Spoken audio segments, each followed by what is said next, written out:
Welcome to It's All Your Fault on True Story FM, the one and only podcast dedicated to helping you identify and deal with the most challenging human interactions, those involving high conflict situations and the people and personalities involved in them.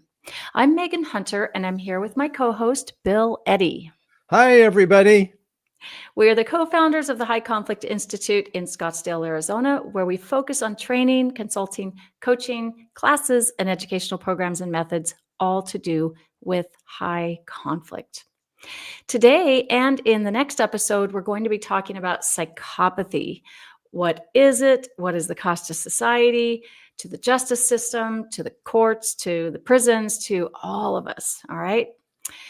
But before we start, send your questions to podcast@highconflictinstitute.com or submit them on our website at highconflictinstitute.com/podcast, where you'll also find all the show notes and links, including a link to an article that is really the foundation of today's episode about psychopathy.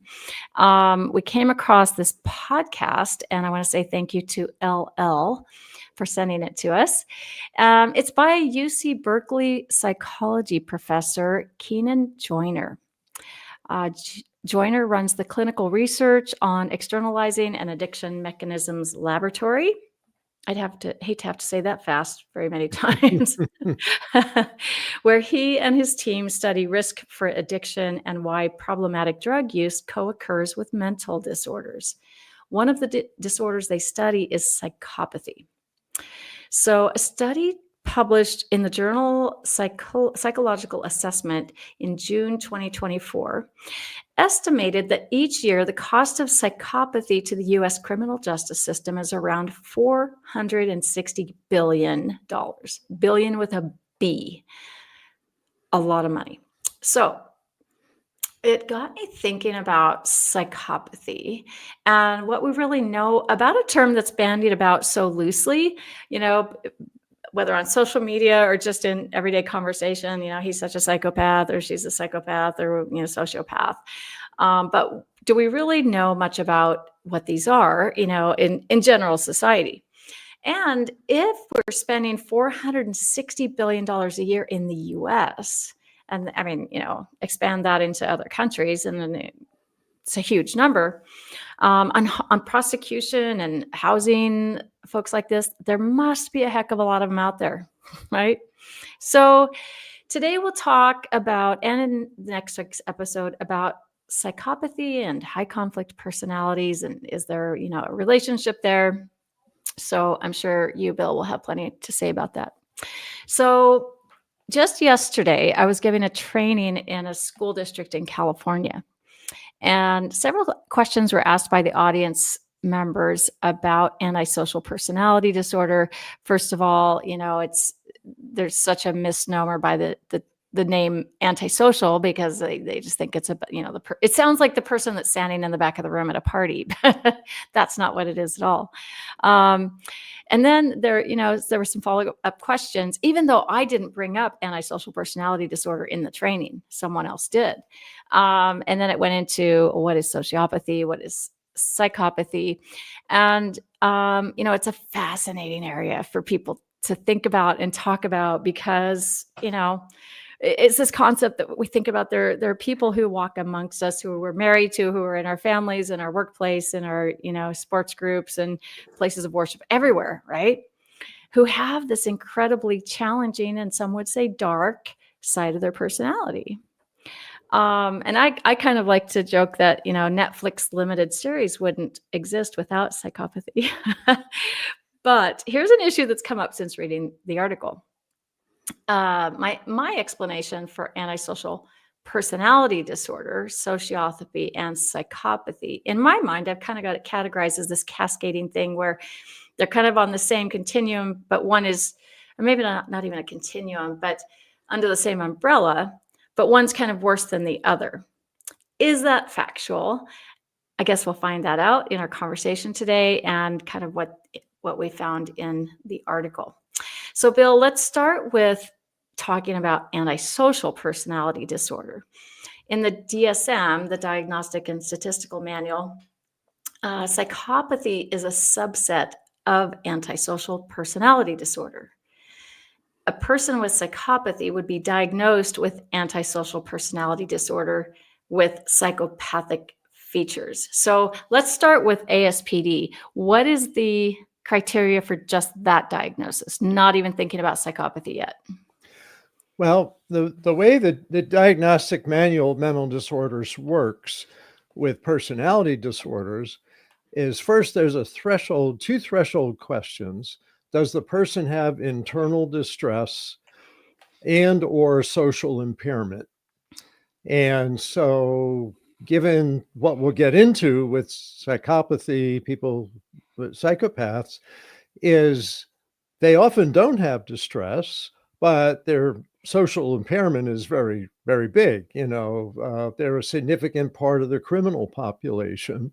And a lot of the studies, most of the studies that I'm aware of on psychopathy, they do with prisoners and find out, what features they have. And they're certainly a larger percent of the prison population than the general percent of the population.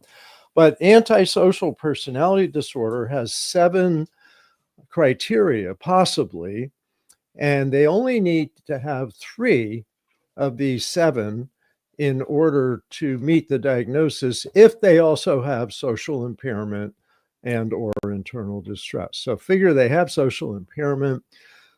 I'll quickly mention what these are. And people keep in mind, we're not teaching you to diagnose personality disorders, but we believe giving background information is helpful to people, especially in everyday conflicts.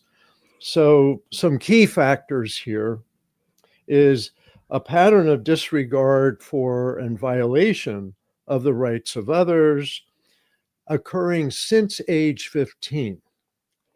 So one of the criteria for this is that they had some kind of antisocial behavior or what's called conduct disorder, petty theft, torturing and killing small animals and pets, starting fires, that kind of thing by age 15. And so for someone, a mental health professional like myself, I need to know about what was happening by age 15. And I actually, when I was a therapist, I had some young boys who were right around 15, and they had this history, and everybody knew it. They were getting treatment, and they were actually mostly in foster homes. Mm. Were they But in the that, juvenile probation or juvenile justice yeah, system? yep. So they're Yeah. already involved with the law.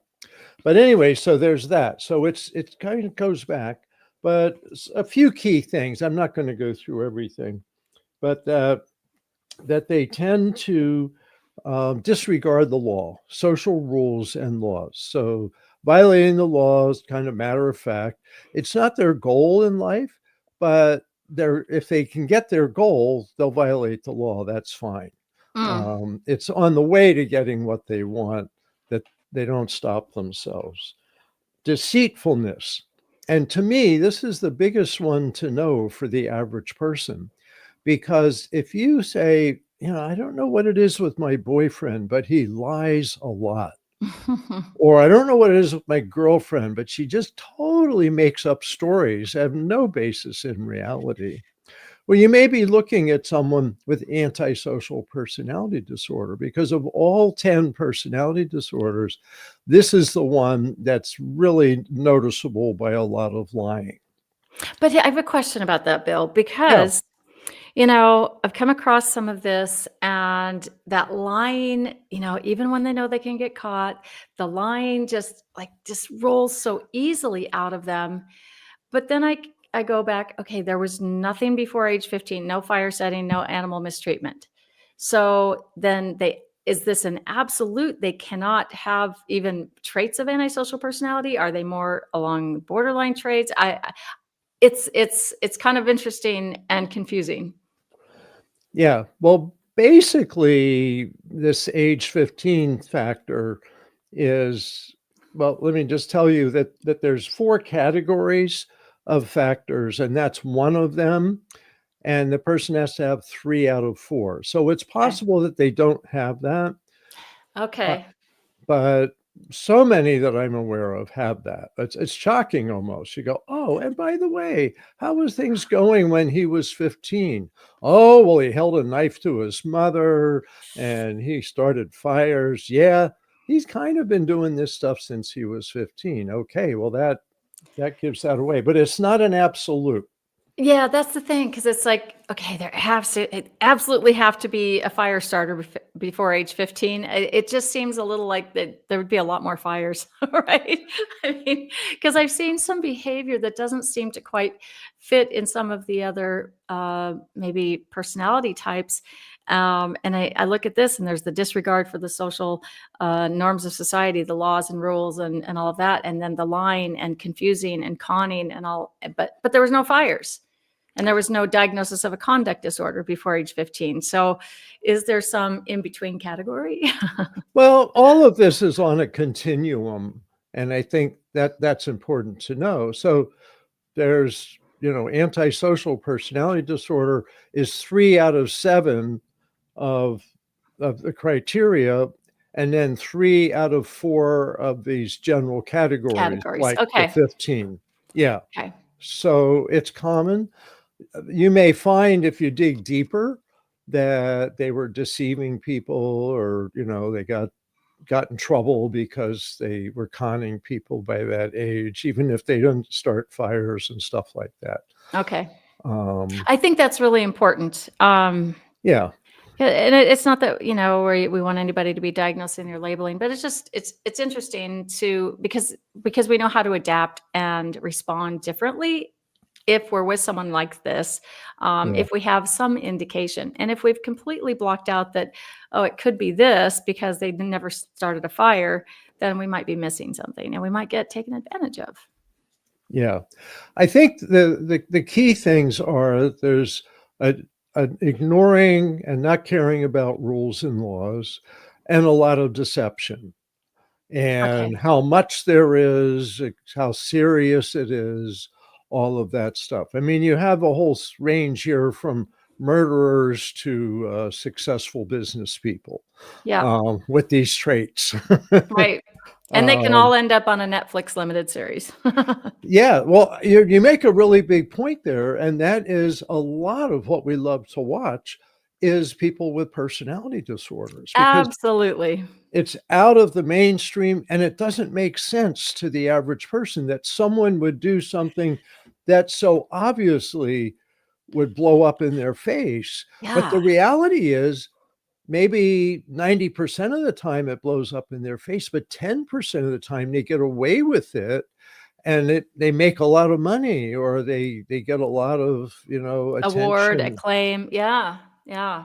So they keep trying. They're very persistent, and that's another characteristic, is that they're more aggressive than the other Mm. personalities. Um, Okay. so aggressiveness, reckless disregard for self and others, consistent irresponsibility. And when I'm doing, high conflict divorce consultations, I'll often say, well, does he pay the child support on time? Oh, no, he never. He's late, or he's this, or he works for himself, so I can't get a wage garnishment order.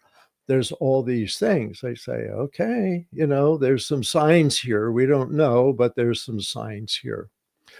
One thing I wanted to say about age, though, and why I think it's important that people understand this personality, is by age 10, some research says 50% of people who will go on to have antisocial personality disorder already engaged in antisocial behavior. So this is 10 years old. Age 10. Okay. And by 12 years old, around 90% are already showing antisocial behaviors. And why I think that's important is when they're adolescents, you have a chance to change them, to get them some therapy, to get them to stop antisocial behavior and become more social beings, and possibly successful as adults. Once you're looking at someone who's 20 years old, it's very unlikely they're going to change as an adult. So that's why we Right. have to think about this adolescent really back to 10 years old. So Yeah. someone says, well, my husband, lies and steals a lot. Um, and my daughter's starting to lie like him, and she's 11. Should I be concerned? And I'd say, yeah, you want to get her evaluated, because if she's picking up some of these traits, either has some genetic tendencies or is learning from him, now's the time to get her back on track. And in And it can parenting happen, plans, and right? I it mean, can for children, for 10 to children, yeah. 18, you can make a difference. After that, very, very difficult. I recall a study about juvenile offenders who had um, committed murder. Oh, And they're in the juvenile justice system. And while incarcerated, were given treatment for antisocial personality. And or I guess I'd have to look back at the study, and for whatever they were experiencing, they were getting treatment, and it was obvious it was antisocial personality traits at least. And they were, after they got out of the prison system, their recidivism rate for murder went way down after, for those who had the treatment. So it showed there was an ability to change in yeah. that age range. Yeah, yeah. And I've read of a young adult program, a prison somewhere that's designed for, like 18 to 22-year-old people with psychopathy, sociopathy, antisocial personalities, that was very structured, like a star chart system. If you're Mm. good, then you get a star. If you're very good, you get 2 stars. And if you mess up, you lose some stars. And very strict, careful program with empathy and support for them, that young adult range was able to make a difference. Now, I can't tell you where that study came from and where that prison was, but the point is, before, the adolescent brain isn't fully developed till 25. So maybe you can get, it's hard, but maybe 18 to 22, you can still have an impact. Society has not really put a lot of energy into this. I mean, we lock people up, but then they get out and they're no different. And this Or maybe worse. personality, and maybe worse, they learn some bad behavior from Yeah. other people. Yeah. It's like they can do more conning. But anyway, so it's not all criminals. Maybe half of people with antisocial personality disorder have never been involved with the criminal justice system.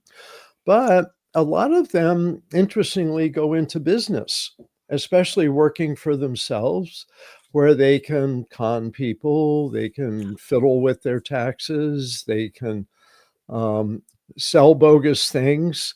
Um, Fraud, yeah, just you name it, there's like a scheme. There's just always going to be a scheme, right? yeah. And I It, mean, so a lot of researchers, mental health professionals said one of the people with the Enron scandal, they thought had antisocial personality, and he ended up in prison for a while. So prior to that, he never was violent or anything, but he had a criminal mind, and got pretty far with it. Enron was a really big business for 8 or 10 years before it all collapsed, because it was based on a lie. yeah, yeah. And I want to pause here for just a moment before we keep moving on and talk about two books that you've written. One is called The 5 Types of People Who Can Ruin Your Life, and the other is called It's All Your Fault: 12 Tips for Managing Others Who Blame, or Those Who Blame Others for Everything. So in both of those books, you write about antisocial personality disorder, yes? Yes. Yep. So we'll put those links in the show notes so you can get those, and they're available anywhere books are sold, both in print or digital. Now let's move kind of to psychopathy and sociopathy, Bill. So what I understand is they're under this umbrella of antisocial personality disorder. So once So if you're going to get a psychopathy diagnosis, you first have to have the antisocial personality disorder diagnosis, right? So is it kind of a continuum? Antisocial leads to sociopathy, leads to psychopathy. In my mind, it's like sociopathy are those people we're running into in everyday life, and they're doing the things you're talking about, like maybe being fraudulent and scheming, and that kind of thing. And then psychopathy is things that most almost no one else on the planet would ever do. It just seems like that one extra big bad step. So is that anywhere close to reality? I think somewhat. Numbers, repeatedly people talk about antisocial personalities, about 4% of the adult population. It's about 1 in 25 people. So if you know 25 people or more, maybe you know one of them. Yeah. But that psychopathy is present in about 1% of adults. So they're about a quarter of the antisocial population, kind of like antisocial on steroids. And Mm. so psychopathy, there's three particular characteristics like that article that you mentioning talked about. One is a lack of inhibitions, that they don't stop themselves, that they'll go farther, they'll violate a whole lot of stuff that other people go, whoa, I better not go there. Well, they'll Yeah. go there. So The they're like overly impulsive, where and a lot of the other disorders can also have a degree of impulsivity in them as well. So what differentiates this type of disinhibition and impulsivity? Well, a lot of serious risk taking. Okay. So they may, attempt like a major bank robbery or a diamond heist. And of course, talk about movies. There's great movies about diamond heists and all this stuff. Big, big risk taking. They'll do risks where they risk their lives in order to get something they really want. So Hmm. if you think of it, that the disinhibition is risk taking, these are your highest risk takers. And yeah. So let's put that, and I know we'll talk about the two others, which are callousness and boldness, but let's think about disinhibition when it comes to relationships, let's say in your family or even in a divorce, like in the parenting orders. If you have someone who's a serious risk taker, are they going to take risks with your children? Possibly they may involve them in a scheme. They may drive without seat belts. They may drive drunk with the children in the back seat or the Mm, front seat. mm. And interesting, antisocials have a lot of driving issues, like drunk driving, unpaid parking Parking tickets, tickets. Yeah. speeding. But cases I've had is interesting. I'll give a quick example. I represented a mom, and the dad was in treatment 10 years earlier for alcoholism. And in the middle of their custody dispute, they're meeting together with a family court counselor mediator. And she says, "Are you still drinking?" And he says, "No, I haven't, been drinking for 10 years. I went through that program. I've been clean and sober for 10 years." And the counselor's like, "Oh, well, that sounds good. Good for you." Well, afterwards, we looked up if there was I'm in San Diego, so we looked up in San Diego County court records and found him. He had been arrested for drunk driving like a week before, and he had a hearing coming up in a couple weeks for drunk driving. No and here surprise there. and so when you talk about risk, he took a risk that was really easy to find out, but that's what they'll do, and sometimes they get away with it. It just So doesn't connect. The dots don't connect for them. 90% of other people, the dots would connect. If I do this thing, it will make me look bad in court. If I do this thing, I will get arrested, yeah. possibly, right? The risk, it just doesn't connect. Well, And that is the worse than difference. that, worse than that, I think that Yeah. there's an excitement with the risk. So it Oh, isn't just it doesn't connect. It's like I live for this risk taking.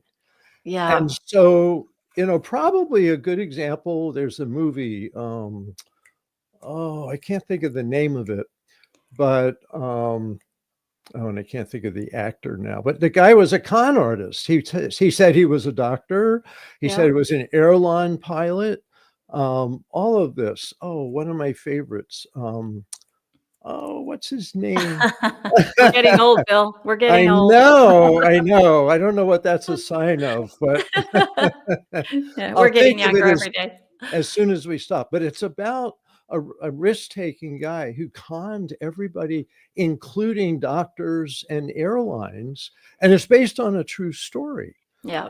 And so he he took those risks, and I would say probably had these traits because you're going to get found out. And he actually went to prison for that.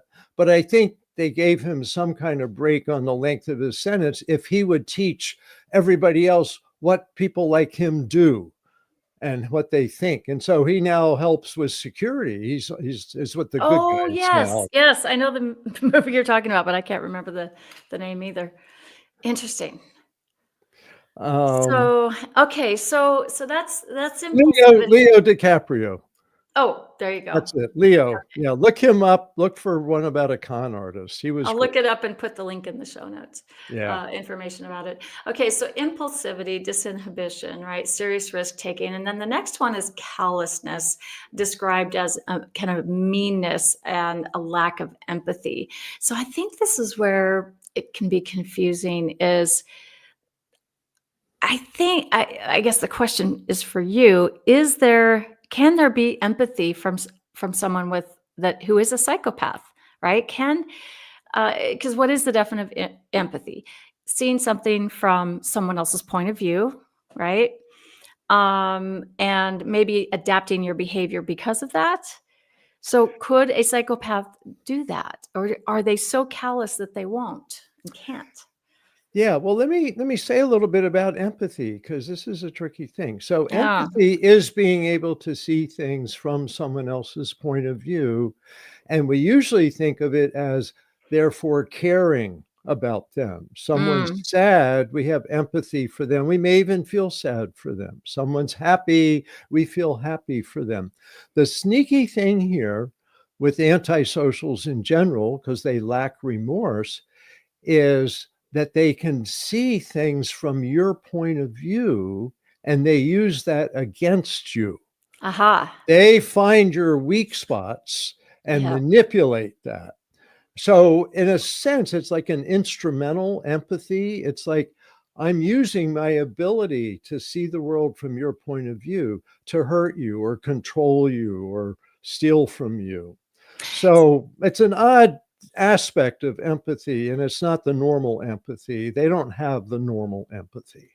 Yeah, and it's all so let me see if I got this right, if this would be a good example. Someone does something very risky that upsets someone else, that they're close to, and so then they say, "Oh, okay, well, I won't do that anymore." At first argue a little bit and then say, "Okay, I won't do that anymore." And then in front of other people say, "Well, I am not doing that anymore because this other person didn't want me to do it." And it's almost like poking a finger at them. So it's not real empathy. And I think it doesn't feel genuine, like genuine empathy. It does feel like instrumental empathy. Would that Yeah, be close? I think that Mm, would be accurate. That they interesting. that and interesting is people like this when they get caught by the police, they're very sorry. Oh my goodness, I'm so sorry. I And didn't mean charming, to. And right? charming. Yeah. Charming. I've seen people interviewed on TV like this, and they said, "Oh, I felt so bad for the families that I harmed." Well, you still went ahead and harmed them, and you harmed more than one family. And they have a state, and they know the words to sound like remorse, but that's one of the 7 characteristics is lack Interesting. of remorse.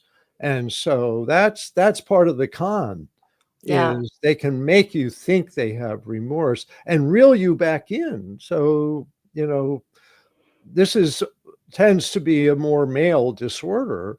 And often maybe they're involved with a woman and they reel her back in by begging and pleading and saying, I'm so sorry. I have such remorse for what I've done. Well, if this is who they are, they're not having remorse. They're running a con.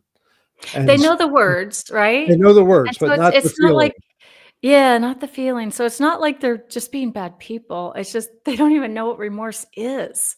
They just know that it's a word and it's how they're supposed to be. So it probably feels like a truth to them that this is what remorse feels like.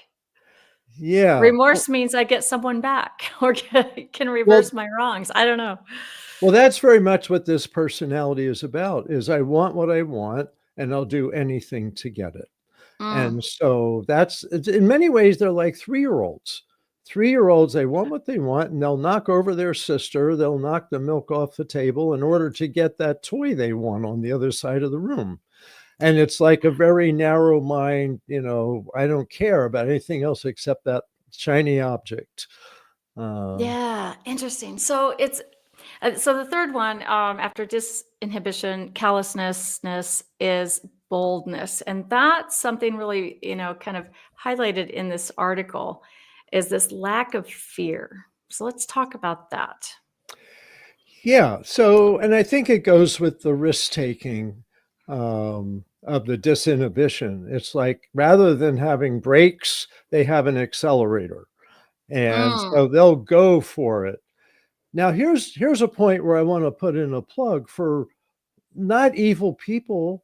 This seems to be a personality that's actually been functional in history, yeah. and that there may be times, especially like in a war zone or something, and you have someone who's willing to be a spy on the other side and tell you their military plans so you can protect yourselves. And they're good at being a spy because they can con everybody. They're very bold, they're confident, they don't have the inhibitions that would hold 90% of people back, 95%, or 99%, that these are your super risk takers. And when there's some really big cases in US history where moles, like Russian mole, got Mm, into the FBI and the CIA, this has to be those folks, because talk about risk taking. I mean, you get killed being a spy. right. And that's like you said, the word super, that they have to be super callous, super impulsive, and super bold. Yeah. And to not to kind of that lack of empathy and lack of remorse with that as well. I mean, that's just such a crazy, twisted. But if they're on your side in wartime and they'll do something that will protect you, there's a place for people like this. But the thing is, it's usually a narrow place and you can't necessarily trust them after their task is done. Hmm. That's where you get double agents. No, neither side should trust them because you don't know what they're doing for the other side. Interesting. Interesting. Okay, so um, this article also talked about the diagnosis, assessment of psychopathy, and so they're talking about a shift from personality traits to personality dimensions. So instead of having or not having a trait, for example, like confidence, this dimensions way of doing it measures how much or how little of that thing one possesses. So in this example, how much confidence or lack of it they possess. And they can look at brain scans and how a person is acting during testing instead of relying on self-reported symptoms and on in interviews and then on the psychopathy checklist. So what's your take on the switch from kind of traits or shift from traits to dimensions? It's kind of interesting. Yeah, so this has been going on for 10, 12 years, is looking at all the personality disorders rather than traits or factors, looking at them on this continuums. There's different dimensions uh, to consider. I find for what we teach, which is just practical self-protection, decision-making, divorce, etc., workplace problems, I find the traits are helpful, that you go, this, Okay. and this, you have these 5 traits out of 9, or antisocial, you have 3 out of 7. You kind of can see, okay, they're inside or outside of the diagnosis. So if they have the diagnosis, they're very unlikely to change. That's the biggest message Yeah. that I like to teach. But the reality is more the dimensions. So there's people that like confidence. Confidence is, we all want to be more confident, right? Right. Right. So confidence can really be a strength, but like psychopaths have an overconfidence.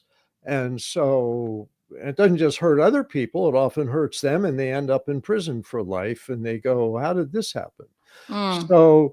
So on the continuum, so part of what he says in the article is some people may have less than problematic uh, characteristics on these continuums. So like a salesperson might have a lot of confidence. You have to have a lot of confidence to do that. And yet they're truthful and they're not telling lies, but they're ready to make phone calls, and out there they enjoy the back and forth, the repartee of sales. But if they're just a little bit worse and they add some of the lying to that, could get into the psychopath category. Mm. But Yeah. point he makes is, don't assume that everybody has this diagnosis. I think the thing to do is, you see basic things like lying, aggressiveness, lack of remorse, you see a pattern of that, then you need to protect yourself because they don't care about you. And you can make some other conclusions. They probably are going to, do this or that that's going to hurt you. And therefore, you see a few warning signs, then you may need to keep more of a distance. Or if you're an employer, you may decide, I don't want to employ this person, or I'm going to employ this person with certain restrictions, like they can't have access to, secrets and stuff like that. Right. Don't give them the keys to the vault.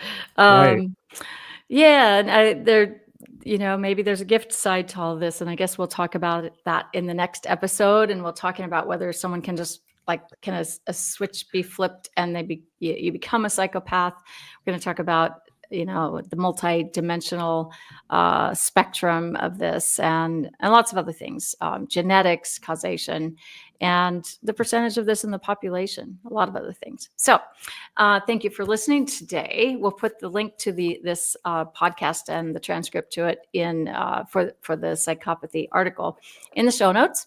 And we'll pick this up again next week, continuing to talk about psychopathy. In the meantime, send your questions to podcast@highconflictinstitute.com or submit them to highconflictinstitute.com/podcast. Until next time, keep learning and practicing. Be kind to yourself and others while we all try to keep the conflict small and find the missing piece.